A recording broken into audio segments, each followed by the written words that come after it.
say, creator and real estate work, well, it kind of ran me into the ground. Now, I don't mean where you're just kind of tired, you're...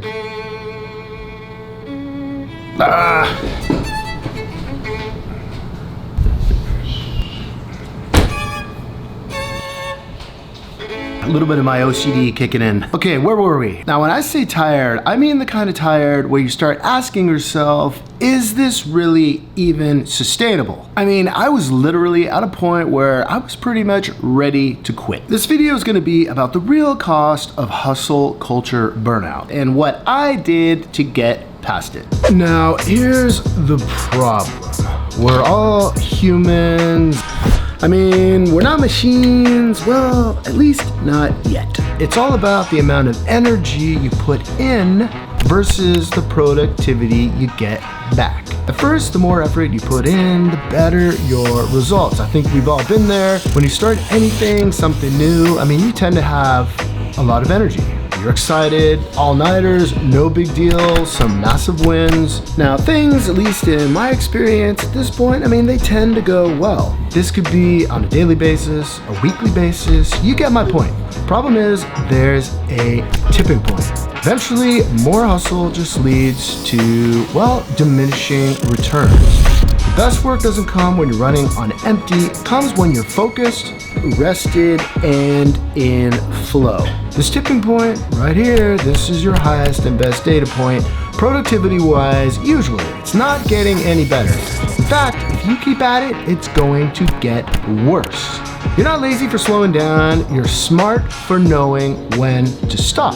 Now, personally, my typical days, they're gonna look like this. I wake up, I feed and I take the dogs out. I try to get a quick workout in every morning if I can. I check emails, I'm following up on real estate leads, editing videos, responding to clients. An afternoon, revising scripts, designing thumbnails, showing the homes, closing escrows, and more dog walks. You get the idea. I'm not complaining, and I'm aware of the fact, I'm not trying to design, let's say, like time travel. You're telling me you built a time machine? But at the same time, it's a lot. Definitely seem to make sense to me.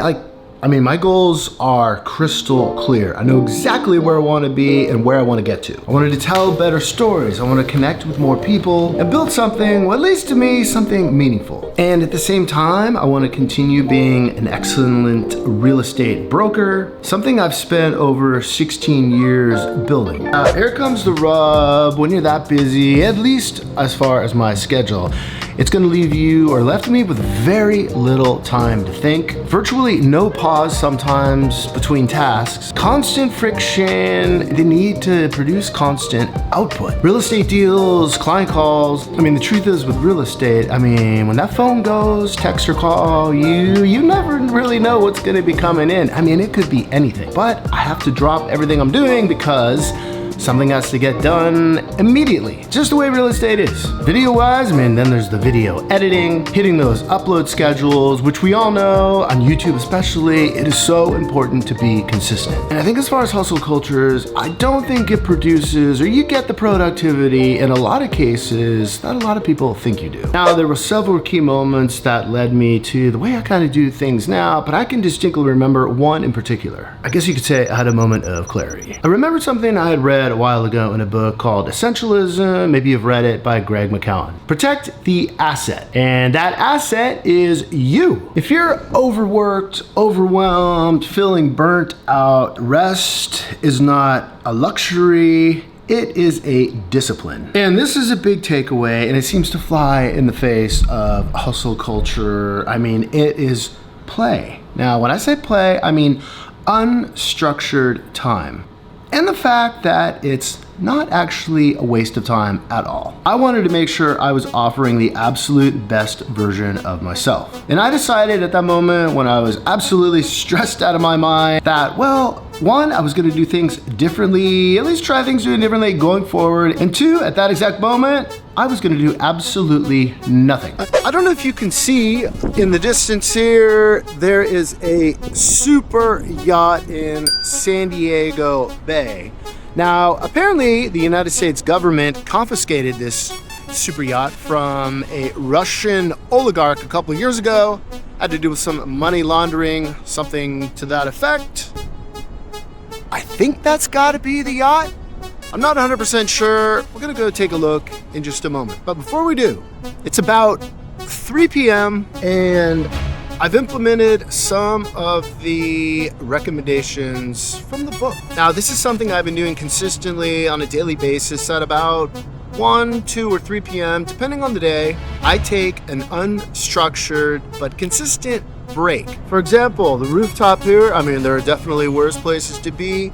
I try to take about an hour and a half, come up here and just relax, give my mind a rest. And I gotta tell you, it feels pretty good. Now, depending on the day, I could go for a walk, maybe go for a run, even do a workout, just something not work related, just something to give my mind a rest. And in addition, and this has been a boost in productivity as well, I also added 2 non-interruption blocks throughout my work days. 9 a.m. and then at 11 a.m. I have a dedicated hour at each time where I don't take any calls, I don't respond to any texts, I don't check any emails, I just work on a specific project.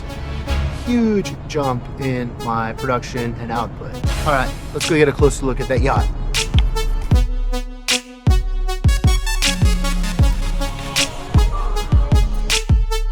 As it turns out, there were actually 2 super yachts in the bay at the same time. This is going to be the one that was seized. That's what $100 million gets you if you're yacht shopping. It is going up for auction. You have to put on in escrow. You have to put a minimum of 10 million, basically liquid cash.